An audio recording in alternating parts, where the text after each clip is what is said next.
Very good afternoon and welcome. आप देख रहे हैं आज का बाजार जागरण बिजनेस के डिजिटल प्लेटफॉर्म पे। और अगर हम निफ्टी को देख के इस समय तो 61 अंक की मजबूती के साथ कामकाज करते हुए 22,397 के आसपास का स्तर है। आज जो सर्च हुआ था 22,400 को भी पार किया था, लेकिन ऊपर सस्टेन नहीं कर पाया, थोड़ा बहुत नीचे आया, लेकिन एक अच्छी रिकवरी हम पिछले 2 सेशंस में हम देख चुके हैं। बाजार की दिशा कैसे रह सकती है, बड़े दिग्गज नतीजे भी आए हैं, उस पर हम चर्चा करेंगे। हमारे साथ 2 खास मेहमान जुड़ चुके हैं, mister Sunny Agarwal, DVP head fundamental equity research SBI cap securities से, and mister Brajesh L, head technical and derivative retail research IDBI capital market से। आप दोनों का बहुत बहुत स्वागत है। Beginning with you Sunny sir, markets में काफी उथल पुथल है। आई मीन सब डेटा, अब आप डॉलर इंडेक्स को ही देखिए, dollar index is quite strong but commodities are also moving higher. Gold थोड़ा बहुत कल रिट्रेस हुआ है, क्रूड थोड़ा बहुत नीचे आया, which is a good news for India again. earnings जो है वो मिक्स्ड है। You had IT earnings which were mixed, आपका रिलायंस के earnings which were in line with expectation। So बड़ा मिक्स सा एक सिनेरियो बन रहा है। ग्लोबल अनसर्टेनिटी, जियोपॉलिटिकल टेंशन वो भी है, उसके बीच में मार्केट हमारे खड़े हैं, स्थिर हैं। थोड़ी बहुत कंसोलिडेशन, थोड़ा बहुत डिप के बाद अब इन लेवल्स के आसपास कामकाज कर रहे हैं। आपकी राय इस समय मार्केट पे क्या बन रही है? Good afternoon and thanks for having me on the show. पहले तो यह आपने बहुत सही कहा कि मार्केट में बहुत सारे पैरामीटर्स है जो अपोजिट डायरेक्शन में मूव हो रहे हैं। स्पेशली अगर हम यूएस फेड की बात करते हैं तो जहां साल के स्टार्ट में एक्सपेक्टेशन थी कि 6 रेट कटाएंगे 2024 में, 6 से 3 हुए, 3 से अब 2 की एक्सपेक्टेशन है और शायद एक रेट हाइक की भी बात हो रही है अगर इन्फ्लेशन करंट लेवल पर सस्टेन होता है यूएस इकोनॉमी में तो। और जिस तरह से कमोडिटीज प्राइस में हम एक अपमूव देख रहे हैं, whether it is on metal और माइनिंग साइड या क्रूड के चलते हुए, ये थोड़ा कहीं एक डर भी है कि जो इन्फ्लेशन जो कम हो रहा था वो कहीं ना कहीं फिर से स्पाइक ना हो जाए और उसका एक एडवर्स रिएक्शन हम दुनिया की सभी सेंट्रल बैंक्स की ओर से आते हुए देख सकते हैं। अगर हम इंडियन मार्केट की बात करते हैं, डोमेस्टिक की, तो I think on economy front I think there is no issue, सब कुछ ठीक चल रहा है। ओनली अर्निंग फ्रंट में डेफिनेटली थोड़ा स्टॉक स्पेसिफिक, सेक्टर स्पेसिफिक होना होगा। आईटी में टीयर 1 आईटी कंपनीज ने कहीं ना कहीं थोड़ा निराश किया है, काइंड ऑफ इनलाइन नंबर्स दिए हैं। मिड साइज आईटी कंपनी जैसे परसिस्टेंट, वहां कहीं ना कहीं थोड़ा सा पॉजिटिविटी दिखी, बट अगेन जो आउटलुक है वो इतना कोई बहुत जोरदार आउटलुक नहीं लगा और वैल्यूएशन भी कहीं ना कहीं ये प्राइसिंग है। अगर हम रिलायंस की बात करें, बिग डैडी, तो मुझे लगता है कि वहां भी इनलाइन नंबर आए हैं और एक जो एक्सपेक्टेशन है कि स्टॉक 10-15% काइंड ऑफ रिटर्न यहाँ से दे सकता है, वैसी एक्सपेक्टेशन अभी सभी एनालिस्ट की जो कंसेंसस एक्सपेक्टेशन है वो बनी हुई है।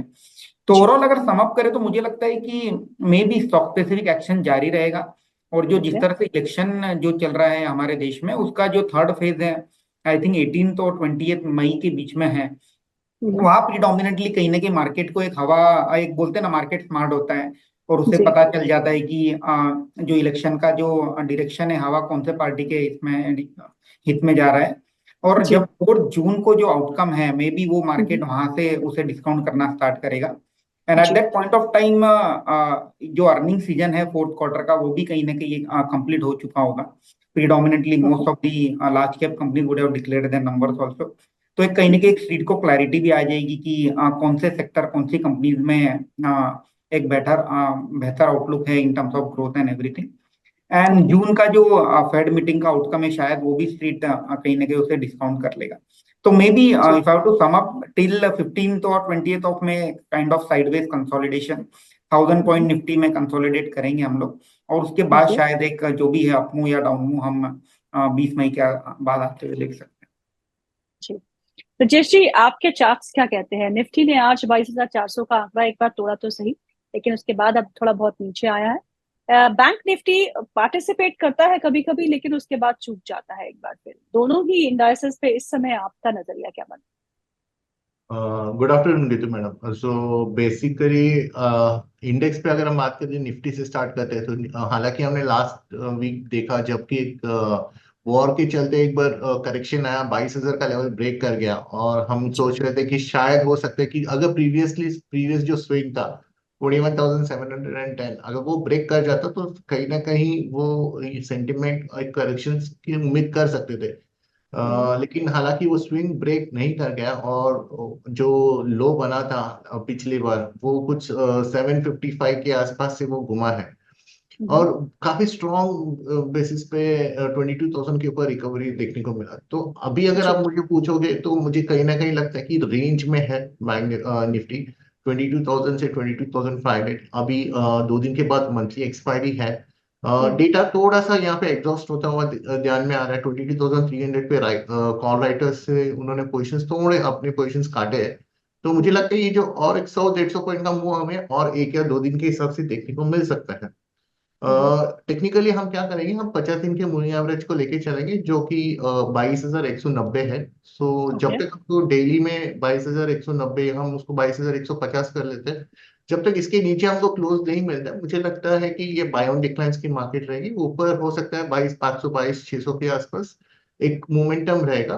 फ्रंट लाइन स्टॉक्स में उतने मोमेंटम देखने को नहीं मिल रहा है। मुझे लग रहा है कि काफी सारे जो ट्रेड्स हो रहे हैं वो मिड कैप स्पेस में वापस मोमेंटम देखने को मिल रहा है।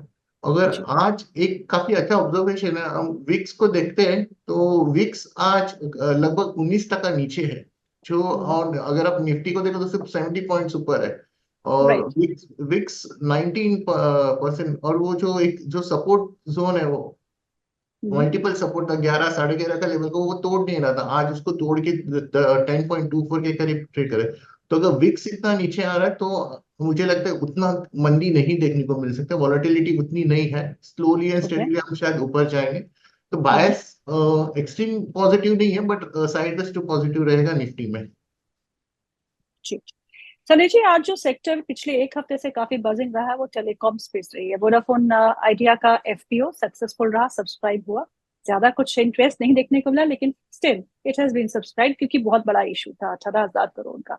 उसके बाद आप भारतीय एयरटेल को देखिए, एक रन अप जो देखने को मिल रहा था उसको सस्टेन कर पड़ा। आज भी टॉप गेनर्स में सबसे ऊपर भारतीय एयरटेल का स्टॉक है। वही वोडाफोन आइडिया एफपीओ के बाद आज करीबन 7% का उछाल। और रिलायंस जिसके कल नंबर्स आए उसमें जियो का परफॉर्मेंस भी ठीक ठाक ही रहा था। तो ऐसे में टेलीकॉम स्पेस एक स्पेस हो सकता है जहां पे आपको लगता है कि नजरिया पॉजिटिव होना चाहिए for mid to long term. या डेफिनेटली मुझे लगता है कि जो एक की जो बोलते हैं हम ऑपरेटिंग मेट्रिक जो टेलीकॉम में देखा जाता है वो है आरपू। और जिस तरह से कहीं ना कहीं वोडाफोन को जो फंडिंग मिली है, अब एक एक बात तो क्लियर हो चुकी कि अब पहले जो 2.5 प्लेयर की बात होती थी वो कहीं ना कहीं अब 3 प्लेयर में फिर से एटलीस्ट 2 साल के लिए कन्वर्ट हुई है। और जी जिस तरह से टेलीकॉम का जो सब्सक्राइबर बेस है 3 प्लेयर में कंसोलिडेट हुआ है। और एक सुनील भारती मित्तल जी का भी बार बार ये स्टेटमेंट आता है कि जो इंडिया में जो टेलीकॉम के टैरिफ हैं बहुत जी कम है। तो इससे एक उम्मीद है कि जब इलेक्शन के आउटकम आ जाएंगे उसके हम्म, बाद शायद 10 से 15% का हम डायरेक्टली इनडायरेक्टली टेलीकॉम में टैरिफ हाइक आते हुए देखेंगे। और जिसका सीधा सीधा बेनिफिट सभी टेलीकॉम कंपनीज को आते हुए दिखेगा। हम्म, जैसे हमने रिलायंस में देखा कि आरपू क्लोज टू 182 रुपीज था। वोडाफोन राइट में भी सॉरी भारती में क्लोज टू 170 165 के आसपास आता है। और मुझे लगता है कि डोंट बी सरप्राइज की जो टेलीकॉम के जो टैरिफ हैं जो आरपू है ये 15 से 25% का ग्रोथ हम अगले 2 साल में आते हुए देख सकते हैं। और सीधा सीधा ये जो है इसका फ्लो थ्रू हम बॉटम लाइन में आते हुए देखेंगे। At the okay same time telecom में एक जो बहुत बड़ा केपेक्स का साइकिल चल रहा था 5G इंफ्रास्ट्रक्चर को लेके वो एटलीस्ट जी भारती और रिलायंस जियो के लिए फैग एंड पर है। मे बी वोडाफोन राइट के लिए one this funding is through वो कहीं ना कहीं स्टार्ट होगा। तो मुझे लगता है कि ओवरऑल टेलीकॉम सेक्टर में पॉजिटिविटी डेफिनेटली है और लॉन्ग टर्म के एंगल से ये जो सेक्टर है अच्छा ही लगता है। और इसमें एक बहुत बड़ा एक माइग्रेशन ये भी होगा कि जो अभी फीचर फोन यूज करते हैं they will migrate to smartphone. Within smartphone also we will see migration from 4G to 5G। तो ये भी एक कहीं ना कहीं एक ट्रिगर होता है आरपू इंक्रीज करने का। और इसका सीधा सीधा बेनिफिट हम अगले 2 से 3 साल तक सभी telecom operator as well as telecom infrastructure companies में आते हुए देखेंगे। तो यस, हमारा व्यू पॉजिटिव रहेगा टेलीकॉम सेक्टर में।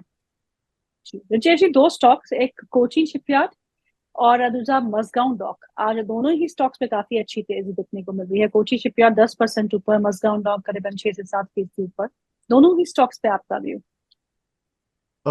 मैडम काफी टाइम के बाद ये फिर से ये स्टॉक्स में मोमेंटम, हालांकि Cochin, BDL, Gujarat garden reach shipping, काफी ये पूरे सेक्टर में मुझे लगता है वापस फिर से बाइंग देखने को मिला। मोमेंटम है तो मुझे लगता है आज का जो एक 10% का जो वो आप जो बोल रहे हो कि कोचिन में है, मुझे लगता है और 10-15% का इसका कंटिन्यूएशन ऑफ ट्रेंड रहेगा। मुझे लगता है अगर ये ट्रेड सेटअप है, ट्रेडिंग की अपॉर्चुनिटी है कोचिन शिपयार्ड में, थोड़ा सा भी करेक्शन होता है, 10-15 पॉइंट का भी करेक्शन मिलता है 1200 के पास फिर से अगर मिलता है कोचिन शिपयार्ड, तो मुझे लगता है फिर से री एंटर किया जा सकता है, क्योंकि मुझे इजीली लगता है कि और 12-15% का गेन और यहाँ पे कंटिन्यूशन रहेगा। वही चीज अगर मजगांव में देखो तो मजगांव में अभी तक मोमेंटम हुआ नहीं है, जिस तरह से कोचिन में आप ब्रेकआउट देख रहे हो, जी मजगांव में अभी वो एट द वर्ज है, वहां पे अभी ये करे, और प्रीवियस रेजिस्टेंस देखते हैं तो 2500 के करीब था। तो मुझे लगता है ये 200-250 पॉइंट का मूव मजगांव में भी आपको देखने को मिल सकता है। डेफिनेटली ट्रेंड पॉजिटिव है।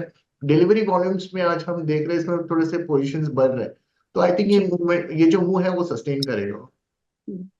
सनी जी, गोल्ड के दाम इंटरनेशनल मार्केट में रिकॉर्ड स्तरों पे आए, उसके बाद हमने देखा कि यहाँ पे भी 70 के पार 24 कैरेट गोल्ड ट्रेड कर रहा था इंडियन मार्केट्स में भी। उसके चलते हुए आपको क्या लगता है, ज्वेलरी कंपनीज लाइक टाइटन, बहुत सारी ज्वेलरी लिस्टेड एंटिटीज भी है, और गोल्ड लोन में जो डील करती है कंपनीज, उनमें आपको लगता है कि पोजीशंस लेना सही रहेगा इन लेवल्स पे, या फिर आपको लगता है कि नहीं, because uncertainty is still there, nobody knows where dollar index will go, where gold will go. हाँ, ये डेफिनेटली हिस्टोरिकली हमने ये देखा है कि और ये मैनेजमेंट की कमेंट्री भी हर बार रही है कि जब भी गोल्ड का दाम एक नया लेवल, नया स्तर छूता है, तो उसके बाद एक फोमो फीलिंग रहती है, और कहीं ना कहीं जिनके घर में कोई इवेंट होता है, जैसे वेडिंग और समथिंग, उसके चलते हुए हम देखते हैं कि एक pent-up buying, additional buying gold jewellery में होती है डेफिनेटली। और जी इसका, और रिसेंटली अगर आप देखेंगे कि जो प्रोविजनल अपडेट आया था सेंको गोल्ड का, इनफैक्ट क्वार्टर के नंबर्स भी आ गए हैं, जी काफी रोबस्ट नंबर्स रिपोर्ट करे थे सेंको गोल्ड ने, और उसके बाद हमने स्टॉक में एक रैली भी आते हुए देखी थी। तो मुझे लगता है कि ज्वेलरी एज अ सेक्टर, इसमें जो अपॉर्चुनिटी है to move from unorganise to organise, that story is playing out very well in the entire jewellery sector.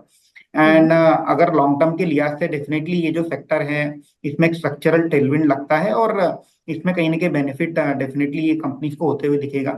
और एक सिंपल है इसका जो बिजनेस मॉडल होता है, जो हम मेकिंग चार्ज जिसे कहते हैं, that is always as a percentage of value. तो अगर आपका वैल्यू, गोल्ड का वैल्यू बढ़ रहा है, तो ऑब्वियसली ज्वेलरी की जो सेलिंग पॉइंट है वो भी बढ़ेगी, जी और आपका जो मेकिंग चार्ज है at least in terms of absolute value वो भी बढ़ता हुआ दिखेगा। तो उसके चलते हुए कहीं ना कहीं एक ट्रिगर अर्निंग में आते हुए दिखता है। और एक जो फैक्टर है जो ज्वेलरी की कंपनीज की अर्निंग ड्राइव करती है, वो है मिक्स ऑफ डायमंड, जो स्टड ज्वेलरी जिसे कहते हैं। उसमें भी हमने देखा है कि over the period of last few years कहीं ना कहीं जो मिक्स है वो स्टड ज्वेलरीज के फेवर में शिफ्ट हुआ है, जो कि जी 25-30% मार्जिन का बिजनेस होता है। तो उसका भी एक कहीं ना कहीं एक बेनिफिट हम सभी ज्वेलरी कंपनीज में आते हुए देख रहे हैं। और रही गोल्ड लोन की बात, या डेफिनेटली आई थिंक उसमें कोई दो राय नहीं है कि अगर आपकी गोल्ड की अंडरलाइंग जो वैल्यू है वो अगर इंक्रीज हो रही है, तो कहीं ना कहीं एक जो गोल्ड लेंडिंग कंपनी है उन्हें एक ज्यादा लोन देने का एक कहीं ना कहीं एक लीवे मिलता है। और since these are short term loan, 6 month 12 month loan होते हैं, तो कहीं ना कहीं इसमें एक fast repricing, reissuance of loan होने का भी एक प्रोबेबिलिटी रहती है। तो मुझे लगता है कि एंटायर जो gold jewellery as well as जो एनबीएफसी है जो गोल्ड लोन दे रही है, इनफैक्ट बैंक भी आजकल काफी एक्टिव हो गए हैं गोल्ड लोन के सेक्टर में, तो उनके लिए डेफिनेटली ये बेनिफिशियल रहेगा। ठीक। ब्रजेश जी, अगर हम बात करें पावर स्पेस की, आज एनटीपीसी में करीबन 1.5% का इजाफा है। आरईसी पीएफसी स्टॉक में एक अच्छे मोमेंटम के बाद थोड़ा बहुत कंसोलिडेशन देखने को मिल रहा है। पावर ग्रिड में भी एक अच्छा मूव हमने देखा। तो ऐसे में कौन से स्टॉक से पावर स्पेस में जो आप ट्रैक कर रहे हो और जो आपको लगता है कि चार्ट्स पे वेल प्लेस्ड है? मैडम स्पेसिफिकली अगर हम एनटीपीसी देखते हैं तो मुझे लग रहा है वो उतना स्ट्रक्चर पॉजिटिव नहीं है, थोड़ा सा प्रॉफिट बुकिंग हो रहा है। हालांकि लास्ट 6-7 दिन से इसमें थोड़ा प्रॉफिट बुकिंग देखने को मिला। आज सपोर्ट्स पे ट्रेड कर रहा है। ट्रेड सेटअप इतना प्रॉमिसिंग नहीं है कि हम यहाँ पे फिर से बाइंग कर सकते हैं। हालांकि ओके। मैं ये कहना चाहूंगा कि अगर एनटीपीसी 340 का लेवल अगर ब्रेक करता है तो थोड़ा और प्रॉफिट ओके। बुकिंग हो सकता है इसमें, तो कॉशियस व्यू रहेगा। ओवरऑल डायरेक्शनली अगर हम बात करते हैं तो जब भी अगर करेक्शन आते हैं, तो अगर मुझे कुछ बाय करना है तो मुझे लगता है कि टाटा पावर ही एक स्पेस है जहां पे मुझे लगता है अभी भी मूव बाकी है। 550 से 600 तक का एक मूव है, डायरेक्शनल मूव है।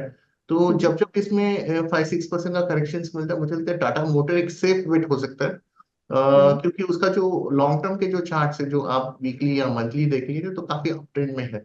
अगर किसी को टाटा पावर में ट्रेड सेटअप देखना भी है तो 415 से 410 ये रेंज रहेगा नीचे, जहाँ पे उसको डिमांड और सपोर्ट है।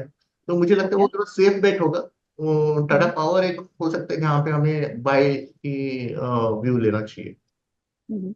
आज एफएमसीजी स्टॉक्स पे थोड़ी बहुत मजबूती है। एचयूएल करीबन 1.25% ऊपर, आईटीसी में 1% का इजाफा है, नेस्ले में एक बाउंस बैक देखने को मिल रहा है, करीबन 1% का इजाफा है। सनी, अगर हम देखें तो आईएमडी का जो फोरकास्ट आया था एज पर द मानसून सा कंसर्न, तो अबव एवरेज की ही अभी एक्सपेक्टेशन है। उसके चलते हुए आपको लगता है कि एफएमसीजी स्पेस जो को बिल्कुल सोया हुआ सा है, जागने की कुछ उम्मीद है? यस, आई थिंक कंपनीज की और हमारी भी सभी की यही होप है कि अगर मानसून नॉर्मल रहेगा तो कहीं ना कहीं जो रूरल बेल्ट हैं वहाँ कहीं ना कहीं एक डिमांड इंक्रीज होते हुए हम देखेंगे, और जो कि एक ट्रबल एरिया रहा है सभी एफएमसीजी स्टेपल कंपनीज के लिए स्पेशली। हम्म। और उसी के चलते कहीं ना कहीं मुझे लगता है कि एक पोजिशनिंग भी मार्केट में बन रही है कि एक अंडर ओन सेक्टर है, काफी टाइम से अंडर परफॉर्म भी कर रहा है ये सेक्टर। तो कहीं ना कहीं मुझे लगता है कि वहाँ एक उसके चलते पोजिशनिंग बन रही है। But let's see, I mean ये जो इवेंट है जब जून जुलाई में जब पैन आउट होगा तब पता चलेगा एक्चुअली कि कैसे इसका इम्पैक्ट अर्निंग पे आते हुए देखेंगे। जी। इनफैक्ट एक अलर्ट जो मुझे एफएमसीजी कंपनीज के लिए लगता है कि जिस तरह से अभी पाम ऑयल के जो दाम है, या for that matter crude oil and उसके जो रिलेटेड प्रोडक्ट्स हैं डेरिवेटिव, उनके दाम में राइट। हम कहीं ना कहीं एक इंक्रीमेंट आते हुए देखेंगे, जिसका इम्पैक्ट में भी शायद जून क्वार्टर में ना आते हुए देखे, may be with a lag of 60 to 90 days। जून के बाद वाला जो क्वार्टर है वहां कहीं ना कहीं हम्म। आते हुए शायद हम देख सकते हैं।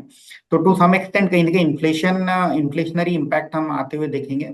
Let's see whether companies are able to pass on this the impact, और उसमें कहीं प्राइसिंग गेन मिल जाए। तो थोड़ा सा कॉशियसली ऑप्टिमिस्टिक में व्यू लेना चाहूंगा। हालांकि जो सिलेक्टिव कंपनीज हैं जो रिलेटिवली आउट परफॉर्म कर रही है एंटायर एफएमसीजी इंडस्ट्रीज को, जैसे टाटा कंज्यूमर, जहां जी। उन्होंने आज। काफी अच्छी स्ट्रेटेजी बना रखी है कि ऑर्गेनिक ग्रोथ और इनऑर्गेनिक ग्रोथ के थ्रू हम वहाँ ग्रोथ आते हुए देख रहे हैं। या for that matter Bajaj consumer trading at 20 time price to earning multiple, वहाँ हमने एक डाइवर्सिफिकेशन होते हुए देखा है। पहले सिंगल प्रोडक्ट कंपनी थी, अब स्किन केयर में भी काफी एक्टिव हुए हैं, उसका भी कंट्रीब्यूशन कहीं ना कहीं बढ़ रहा है। और एट द सेम टाइम अगर हम हेटसन एग्रो की के नंबर देखते हैं तो जो मिल्क एंड मिल्क प्रोडक्ट की जो कंपनीज हैं वहाँ एक जी। एक्सपेक्टेशन है कि इस बार अर्निंग अच्छी आएगी। और उसी के चलते आज हमने देखा कि हेटसन एग्रो, दोदला डेयरी, सभी डेयरी कंपनीज में एक एक्शन भी है मार्केट में। जी। तो वहाँ एक हम लोग वो एक पर्टिकुलर सब पॉकेट में हम लोग बुलिश है। मिल्क में तो प्राइस हाइक की भी बातें चल रही है, बिकॉज समर अप्रोच होता है तो दूध दूध के दाम जो है वो भी बढ़ जाते हैं। यस, आज टाटा कंज्यूमर के नतीजे भी है, क्या आप उनके ट्रैक करते हैं? या डेफिनेटली आई थिंक मेरा तो यही मानना है कि ज्यादा एकदम डिटेल में ट्रैक करने की जरूरत है नहीं। अगर कंपनी 12-13% की काइंड ऑफ ग्रोथ दे रही है, ठीक है, एक हम्म। एक या दो क्वार्टर आगे पीछे हो जाते हैं depending on seasonality and everything, but hmm. 10-12% kind of growth is a very decent number for any FMCG staple company in the current environment. Hmm. Brajesh ji, private sector banking space में आपको कौन सा स्टॉक पसंद है? ICICI versus Axis bank versus IndusInd bank versus HDFC bank? क्या नतीजे भी आए, इन लाइन नतीजे थे लेकिन चला नहीं स्टॉक? मैडम वैसे एचएफसी में मुझे लगता है कि जो बैंकिंग के जो पहले के जो लेवल्स थे एचडीएफसी के वो आ चुके हैं। अभी शायद थोड़ा सा कूल ऑफ होगा यहाँ पे एचडीएफसी। जी। मुझे लगता है कि आज लास्ट 3-4 दिनों से आईडीएफसी फर्स्ट बैंक में थोड़ा सा काफी अच्छा मोमेंटम देखने को मिला। Even right. डेरिवेटिव्स डेटा में भी उसमें लॉन्ग बिल्टअप देखने को मिला। तो मुझे लग रहा है कि एक आईडीएफसी फर्स्ट बैंक में थोड़ा सा ध्यान रखना चाहिए। और हमारा कोटक बैंक पे ये मानना है कि कोटक बैंक जो 1800 के करीब एक बेस फॉर्मेशन बना चुका है। अगर उनको किसी को 2-3 महीने के हिसाब से व्यू लेना है तो मुझे लगता है उसको करीब करीब एक 100 पॉइंट्स का एक मूव हमें कोटक बैंक में देखने को मिल सकता है। ओके। और एक जो बैंक मुझे लगता है काफी लाइक ये फ्रंट लाइन में नहीं है बट फेडरल बैंक, ये मुझे लगता है कि इस पे भी हमें वॉच रखना चाहिए। इसमें भी ओके। लॉन्ग पोजीशंस बने हैं तो मुझे लगता है कि जो मई के जो सीरीज है इसमें भी काफी ज्यादा पोजीशंस बनते हुए नजर आ रहा है। तो मुझे लग रहा है कि अगर बैंक निफ्टी सस्टेन करता है, बैंक निफ्टी का 48,000 का लेवल है, बैंक अगर ये ये मान के चलते हैं कि मंथली एक्सपायरी 48,000 के ऊपर होता है तो मुझे लगता है कहीं ना कहीं federal bank, IDFC first bank, Kotak, ये आपको नेक्स्ट एक्सपायरी में काफी अच्छी मूव देते हुए दिखाई देंगी। आईटी नतीजे जो आए, टीसीएस, इन्फोसिस, विप्रो, परसिस्टेंट, उसको देखते हुए आपका ओवरऑल व्यू क्या बन रहा है? क्या आईटी ऐसा सेक्टर है जिससे हमको अभी भी दूर ही रहना है? Let us wait for 2-3 more quarters, let the things shape up for them. Yes I think एक काइंड ऑफ न्यूट्रल व्यू रहेगा, नाइदर नेगेटिव नॉर पॉजिटिव, क्योंकि कहीं ना कहीं अगर आप कमेंट्री सुनोगे आईटी कंपनीज की तो उससे एक चीज क्लियर निकल के आ रही है कि जो डिमांड एनवायरनमेंट है शॉर्ट टर्म में मे बी 3 to 6 मंथ के परस्पेक्टिव से उन्हें वहाँ अनसर्टेनिटी लगती है। हालांकि जो मीडियम टू लॉन्ग टर्म जो डिमांड एनवायरनमेंट है, जिस तरह से जो डील विंस हैं और जो कंपनी की जो ऑर्डर बुक है, जो टीसीवी जिसे हम कहते हैं, वो देख के लगता है कि मीडियम टू लॉन्ग टर्म में शायद इतनी दिक्कत नहीं है। शॉर्ट टर्म में कहीं ना कहीं डिस्क्रिशनरी स्पेंड को लेकर के कॉर्पोरेट जो है क्लाइंट है आईटी कंपनी के, वो एक कॉन्फिडेंस नहीं दिखा रहे हैं, और उसी के चलते अगर आप देखेंगे कि मैनेजमेंट ने भी बहुत खुल करके बहुत अच्छा गाइडेंस या बहुत ऑप्टिमिस्टिक व्यू नहीं दिया है अगले 1 से 2 क्वार्टर के लिहाज से। तो I think kind of wait and watch mode में रहना चाहिए, न्यूट्रल काइंड ऑफ व्यू रहेगा। लेट्स सी जब डिमांड एनवायरनमेंट चेंज होगा उस वक्त शायद हम आईटी में पोजीशन बना। ब्रजेश जी, मेटल स्पेस बजिंग है despite of the fact that dollar index जो है वो अपने ऑल टाइम हाई के आसपास ही कामकाज कर रहा है। इनवर्स रिलेशन होता है लेकिन सब अब एक ही साइड में जा रहा है, कभी डॉलर इंडेक्स हो तो कोई सब इग्नोर ही कर रहे हैं। तो ऐसे में मेटल स्पेस में आपकी चुनिंदा सा पिक कौन सा होगा? मैडम मुझे मेरा ये मानना है कि हिंडाल्को अगर आप देखते हो तो हिंडाल्को के लॉन्ग टर्म के जो चार्ट्स है काफी पॉजिटिव है। वो अप ट्रेंड में आ चुका है ये स्टॉक। अब मुझे लगता है जब भी एक करेक्शन मिलता है हिंडाल्को में, हमेशा हमें इसमें एक बाइंग अपॉर्चुनिटी ढूंढनी चाहिए। हिंडाल्को मुझे लगता है 750-800 over in next couple of months ये डायरेक्शनल व्यू रहेगा। तो मेटल स्पेसिफिकली मैं मानता हूँ कि मेटल्स में मोमेंटम देखने को मिला है। एक तो हिंडाल्को है, दूसरा है सेल। सेल में भी जो पोजीशंस बने लास्ट 3-4 दिन से काफी अच्छे स्ट्रॉन्ग बिल्डअप्स हुए हैं। यहाँ का जो कॉल राइटिंग जो 150 के लेवल्स पे काफी सारे कॉल राइटर्स एक्टिव थे, वो उन्होंने अपने पोजीशंस काटे हैं। और लॉन्ग्स रोल ओवर होता हुआ अर्ली स्टेज पे है, बट कहीं ना कहीं ये क्लियर इंडिकेशंस मिल रहा है कि सेल में लॉन्ग्स की जो पोजीशंस है वो रोल ओवर हो रहे हैं। तो मेरा ये मानना है कि हिंडाल्को में तो फिलहाल मैं थोड़ा करेक्शंस का वेट करूंगा, मे बी करीब 600 के आसपास जब आता है तब। लेकिन सेल एक ऐसा है जो करंट प्राइस पर भी मुझे लगता है कि हमें लेना चाहिए, क्योंकि 160-165 तक एक इमीडिएट ट्रेडिंग अपॉर्चुनिटी मुझे उसमें नजर आता है। सनी जी, जोमैटो को आप अभी भी ट्रैक कर रहे हैं, क्या लगता है आपको? क्योंकि अब उन्होंने अपनी जो प्लेटफॉर्म फी है उसको भी बढ़ा दिया है, एंड ब्लिंकिट उनका काफी अच्छा कामकाज कर रहा है।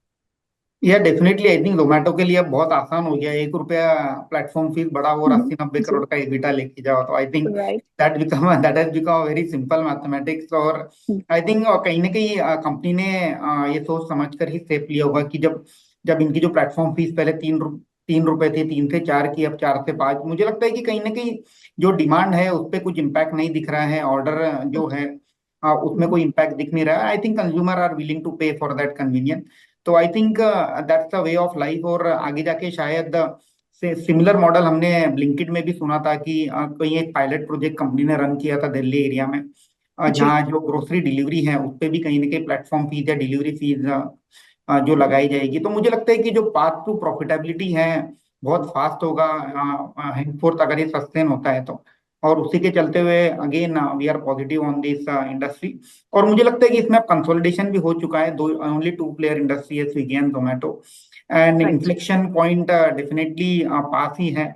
अभी भी आई थिंक द जो नंबर ऑफ सब्सक्राइबर है वो काफी जोरों से यहाँ से बढ़ सकते हैं। Penetration in terms of number of cities वहाँ भी बहुत बड़ी अपॉर्चुनिटी है। आई थिंक ये स्ट्रक्चरल लॉन्ग टर्म स्टोरी है अब 3 से 5-6 साल के। ब्रजेश जी, ऑयल एंड गैस स्पेस में इस समय आप क्या कर रहे हैं? एचपीसीएल, बीपीएसएल, आईओसी, तेल के दाम गिरते हैं तो वो बढ़ते हैं, बढ़ते हैं तो वो गिरते हैं, लेकिन रिलायंस और बाकी जो रिफाइनरी कंपनीज है, ओएनजीसी, उनका काफी अच्छा प्रदर्शन रहा है। So anything you like in this space? ONGC पे मेरा नजर है मैडम। ओएनजीसी पे काफी लास्ट हफ्ते भर में काफी अच्छे पोजीशंस बिल्ड हुए हैं। 270 से 265 का जो रेंज है, यहाँ पे काफी पोजीशंस बने हैं ओएनजीसी में। तो मुझे लगता है ओएनजीसी इरिस्पेक्टिव ऑफ मार्केट, अगर मार्केट में फॉल आता भी है तो मुझे नहीं लगता कि उतना करेक्शंस देखने को मिल सकता है। ऑलरेडी में ओएनजीसी में ब्रेकआउट आ चुका है, और अभी हालांकि लास्ट 2-3 दिन में आप जो देख रहे हो उसका ब्रेकआउट के बाद जो एक साइडवेज कंसोलिडेशन होता है वो हम देख रहे हो ओएनजीसी में। जैसे ही ये ओके, वापस 280 का लेवल निकालता है तो मुझे लगता है कि एक अप्रोच करेगा 295 से 300 की तरफ। तो ये ट्रेडिंग अपॉर्चुनिटी है, तो ओएनजीसी में मुझे लगता है कि बाय मेंटेन करना चाहिए। Sunny ji, earning season is on. कोई ऐसा सेक्टर जो आपको लगता है कि this sector is going to outperform in this earning season and we should keep an eye on? I think again auto and ऑटोएंस एज अ सेक्टर अच्छा लगता है, और उसके पीछे सिंपल लॉजिक है कि अगर आप पैसेंजर व्हीकल और कमर्शियल व्हीकल के नंबर देखेंगे जैन टू मार्च के क्वार्टर के, तो कहीं ना कहीं उसमें एक अच्छी खासी हमने ग्रोथ भी आती हुई देखी थी। और एट द सेम टाइम जो raw material input cost material का जो एनवायरनमेंट था जैन टू मार्च क्वार्टर में, वो कहीं ना कहीं बेनाइन था, और उसका सीधा सीधा बेनिफिट हम मार्जिन के फॉर्म में भी ऑटो कंपनीज को आते हुए देखेंगे। And the way government is supporting this sector, जिस तरह से रिसेंट अनाउंसमेंट हुई है, काफी सारे नए प्लेयर इंडिया में फोरे करने की कोशिश कर रहे हैं, तो मुझे लगता है कि ओवरऑल सेक्टर जो है काफी ऑप्टिमिस्टिक नोट पर काम कर रहा है, जी शॉर्ट टर्म के एंगल से भी और लॉन्ग टर्म के एंगल से भी। और specially one of the sub sector with in this जो ट्रैक्टर है, उसमें कहीं हम देख रहे थे कि ये कहीं ना कहीं वॉल्यूम में ग्रोथ में इम्पैक्ट हुआ था पिछले 1-2 राइट। साल में। अब with normal monsoon expectation, I think tractor segment में भी एक ऑप्टिमिज्म बनी हुई है। तो I think auto and sector is to be watch out for. और आई थिंक स्टॉक प्राइस भी वो रिफ्लेक्ट कर ही रही है। रिसेंटली आज हमने देखा कि आइशर जी motor, I think it's 52 week high के आसपास ट्रेड कर रहा राइट है। महिंद्रा राइट। महिंद्रा भी 2000 के ऊपर है। Maruti again trading close to life है। I think stock price are also reflecting all this optimism. जी, ऑटो के अलावा which are the stocks which are on your radar sir? Auto के अलावा I think stock specific activity अगर हम देखें तो मुझे लगता है कि रेमंड एक रडार पर होना चाहिए इन्वेस्टर्स के। हमने देखा था कि 1-1.5 साल पहले जब इन्होंने अपना एफएमसीजी बिजनेस गोदरेज को सेल किया था, उसके बाद ये कंपनी डेट फ्री हो गई थी। अब 1200-1300 करोड़ का कैश है कंपनी के बुक्स पे। The fashion business is doing well, textile business is doing well. Engineering business में काफी एक अच्छा रैंप अप हम देख रहे हैं। रिसेंटली इन्होंने एक कंपनी भी एक्वायर करी थी जिससे जी इनको एरोस्पेस और डिफेंस में एंट्री मिली है। Real estate continue do well. I think हमारा ये मानना है कि कंपनी FY 25 में तकरीबन 900 करोड़ का प्रॉफिट क्लॉक करेगी, और अभी आज के डेट में मार्केट कैप क्लोज टू 13-14 हजार करोड़ का मार्केट कैप है। I think 20-25% ROE ROC, I think it's a decent risk reward है करंट मार्केट प्राइस पे। तो रेमंड जी एक हमारे रडार पर रहेगा मीडियम टू लॉन्ग टर्म के लिए। जी। विजय जी, आपके रडार पे कौन से स्टॉक है? काफी है मैडम, बट मैं एस्कॉर्ट्स और एशा मोटर्स पे मैं काफी बुलिश हूँ। मुझे लगता है डायरेक्शनली काफी बहुत स्ट्रॉन्ग ब्रेकआउट देखने को मिला है एस्कॉर्ट्स में। Escorts okay. में मुझे लगता है कि ये जो मोमेंटम है और ये जो रैली है 3400 के आसपास जा सकता है। तो डेफिनेटली जब भी अपॉर्चुनिटी मिलता है एस्कॉर्ट्स में बाइंग इनिशिएट करना चाहिए। और आयशा मोटर जैसे कि सनी जी ने बताया कि ऑलरेडी एक मोमेंटम आ चुका है, मुझे लगता है ये मोमेंटम कंटिन्यू रहेगा। 5000 प्लस के लेवल्स मुझे लगता है आयशा मोटर्स में भी देखने को मिलने चाहिए। अगर प्रॉफिट बुकिंग के चलते अगर कभी भी ये स्टॉक थोड़ा भी करेक्ट होता है तो मुझे लगता है कि ये हमें इसमें बाइंग अपॉर्चुनिटी ढूंढनी चाहिए। स्पेसिफिक ट्रेड की अगर बात करें तो मुझे लगता है कि आवास फाइनेंशियल्स उसके रिजल्ट्स आने हैं 2 दिन के बाद, पर जिस हिसाब से उसका जो स्ट्रक्चर बना है और हमारा फंडामेंटल कवरेज भी है, तो इसमें हम 1800 के करीब इसमें हम ट्रेड देख रहे हैं। तो अगर जब ओके। भी अपॉर्चुनिटी मिलती है तो आवास फाइनेंशियल और मॉइल करके एक स्टॉक है जो आज ब्रेकआउट दिया है, तो जी मॉइल में करीब करीब 400 का टारगेट के लिए हम लॉन्ग करेंगे। जी। विजय जी, बहुत बहुत शुक्रिया आज प्रोग्राम में शामिल होने के लिए। सनी सर, आपका भी बहुत बहुत शुक्रिया। Thank you so much for being with us. तो आज के प्रोग्राम को यही समाप्त करते हैं, कल फिर से मुलाकात होगी। Thank you so much for watching and keep watching the Jagran business.